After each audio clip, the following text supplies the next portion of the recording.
Shalom, salam sejahtera untuk kita semua. Perkenalkan, nama saya Asti Florentin Sembiring.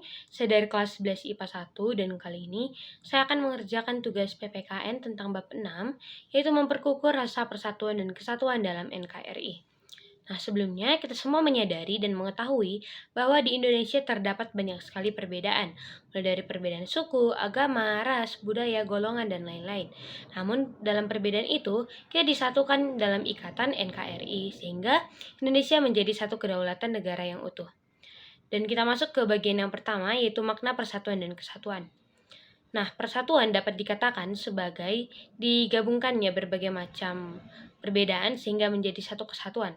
Atau dalam konotasi lain, persatuan juga dikatakan sebagai disatukannya berbagai macam perbedaan atau keanekaragaman menjadi satu kedaulatan yang utuh. Selanjutnya adalah tentang kesatuan. Indonesia menganut dua kesatuan, itu dalam dua aspek. Yang pertama adalah dalam kesatuan alamiah atau wilayah, di mana mencakup semua bagian atau wilayah daerah yang ada di Indonesia. Dan yang selanjutnya adalah kesatuan dalam aspek sosial, meliputi aspek politik, sosial, budaya, ekonomi, pertahanan, dan keamanan. Aspek yang pertama merupakan aspek alamiah atau kewilayahan. Jadi dalam aspek ini, Indonesia menganut yang namanya konsep wawasan Nusantara. Dan dalam konsep wawasan Nusantara, terdapat 4 poin penting yang perlu kita pahami. Yang pertama, Indonesia merupakan negara kepulauan dengan ditaburi oleh pulau kecil dan juga pulau besar. Yang kedua, konsep manunggal kewilayahan Indonesia mencakup udara, darat, dan juga perairan. Yang ketiga, laut merupakan wilayah pokok, bukan wilayah pelengkap. Dan yang keempat, laut merupakan wilayah yang tidak bisa dipisahkan dari daratan. Dan aspek yang selanjutnya adalah aspek sosial, mencakup aspek politik, sosial budaya, ekonomi, pertahanan, dan keamanan. Yang pertama, perwujudan Kepulauan Nusantara sebagai satu kesatuan politik. Dikatakan bahwa Indonesia dengan segala keutuhan dan kekayaan dan isi di dalamnya merupakan milik dan modal bersama. Yang kedua, Indonesia dengan segala keanekaragaman yang terdapat di dalamnya tetap mempunyai hak untuk memilih dan memeluk agama masing-masing.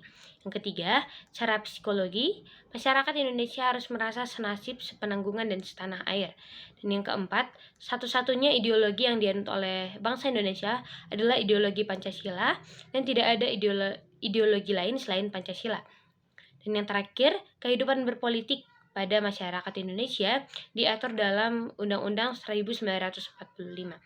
Yang kedua adalah perwujudan Kepulauan Nusantara sebagai satu kesatuan sosial budaya, di mana dikatakan bahwa masyarakat Indonesia secara hakikatnya adalah satu. Yang selanjutnya, perwujudan Nusantara sebagai satu kesatuan ekonomi.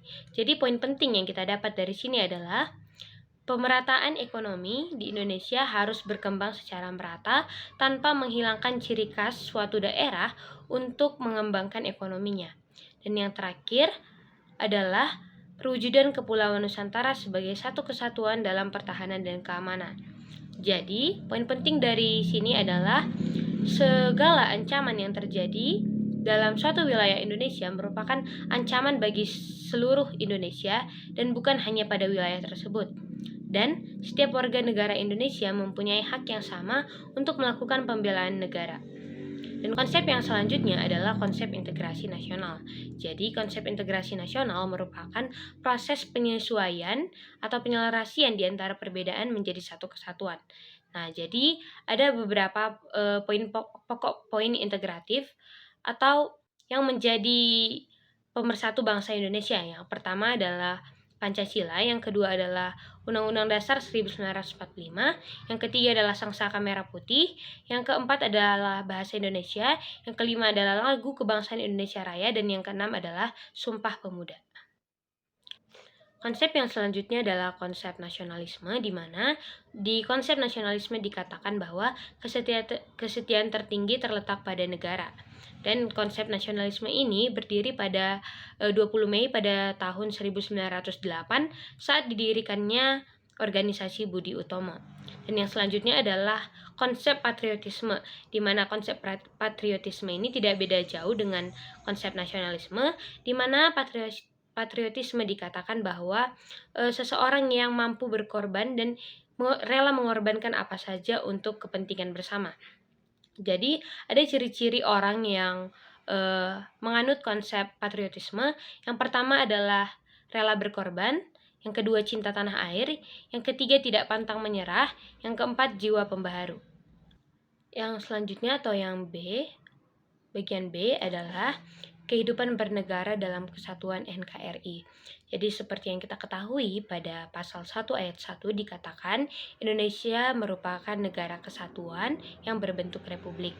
Selain itu, kita juga dapat melihat tujuan negara Indonesia yang terdapat pada pembukaan Undang-Undang Dasar 1945 yang dikatakan bahwa tujuan Indonesia adalah memajukan kesejahteraan umum, mencerdaskan kehidupan bangsa, dan ikut serta melaksanakan ketertiban dunia yang berdasarkan kemerdekaan dan perdamaian abadi. Yang selanjutnya adalah keunggulan negara Indonesia. Nah, keunggulan negara Indonesia yang paling menonjol adalah meskipun terdapat banyak keanekaragaman, Indonesia tetap menjadi satu kesatuan dan menjadikan keanekaragaman tersebut menjadi potensi. Nah, jadi yang pertama adalah jumlah penduduk Indonesia yang sangat banyak, yaitu Indonesia menempati posisi keempat di dunia dengan populasi penduduk paling banyak di dunia. Yang kedua adalah Indonesia mempunyai keanekaragaman yang sangat beragam yang dapat dijadikan potensi. Dan yang ketiga, Indonesia menganut yang namanya konsep wawasan Nusantara. Yang keempat, masyarakat atau generasi muda di Indonesia menganut jiwa sumpah pemuda. Yang kelima, masyarakat Indonesia adalah masyarakat yang ramah tamah dan murah tersenyum kepada orang lain.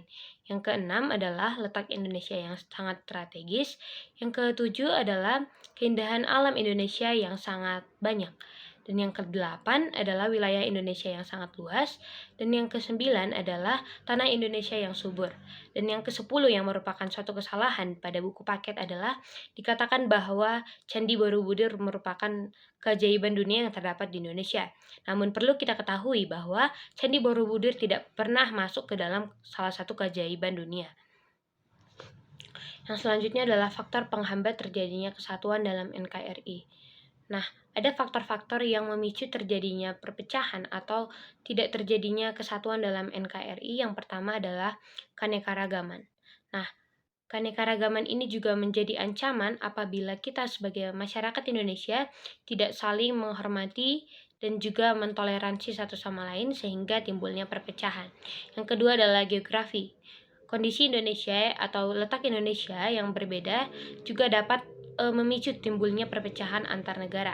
Yang ketiga adalah munculnya gejala etnosentrisme, di mana etnosentrisme ini merupakan apabila ada oknum-oknum yang merasa sukunya atau golongannya merupakan golongan yang lebih baik daripada golongan yang lainnya, atau dapat dikatakan bahwa menganggap rendah orang lain.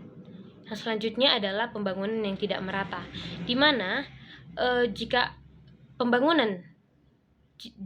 pembangunan hanya terfokus pada satu wilayah, masyarakat dari wilayah yang lainnya juga akan merasa tidak diperhatikan dan juga akan merasa tidak adil sehingga munculnya perpecahan. Dan yang selanjutnya adalah melemahnya nilai budaya bangsa. Nah, contohnya yang marak terjadi pada saat ini adalah masuknya budaya-budaya western atau budaya-budaya barat dari bangsa barat ke Indonesia. Dan hal ini akan melemahkan nilai-nilai budaya pada bangsa Indonesia seperti budaya toleransi, dan hal ini akan menimbulkan perpecahan. Dan bagian D merupakan perilaku yang dapat mewujudkan kesatuan dalam NKRI. Nah, seperti yang kita ketahui, ada beberapa perilaku yang harus kita pupuk dan harus kita jaga sebagai bangsa Indonesia. Yang pertama adalah toleransi, di mana kita sebagai masyarakat Indonesia harus menyadari dan adanya perbedaan, dan kita juga harus menghargai adanya perbedaan. Yang kedua adalah memupuk rasa menghargai satu sama lain, di mana kita harus mengetahui bahwa dan menyadari bahwa Indonesia terdapat perbedaan dan kita tidak bisa menghilangkan perbedaan tersebut. Selain itu, kita juga harus mengamalkan nilai-nilai yang terkandung dalam Pancasila, yaitu nilai ketuhanan, nilai keadilan, nilai sosial, persatuan, dan nilai lainnya yang dapat kita ambil dari Pancasila dan menerapkannya dalam kehidupan sehari-hari agar tercipta masyarakat Indonesia yang bersatu padu. Dan selain itu, yang dapat kami lakukan sebagai pelajar adalah bergaul tanpa membeda-bedakan, saling menghargai antar golongan, antar suku, budaya, dan lain-lain, dan juga adalah menghargai pendapat orang lain. Cukup sekian tugas dari saya. Saya Asti Florentin Sembiring mengucapkan terima kasih.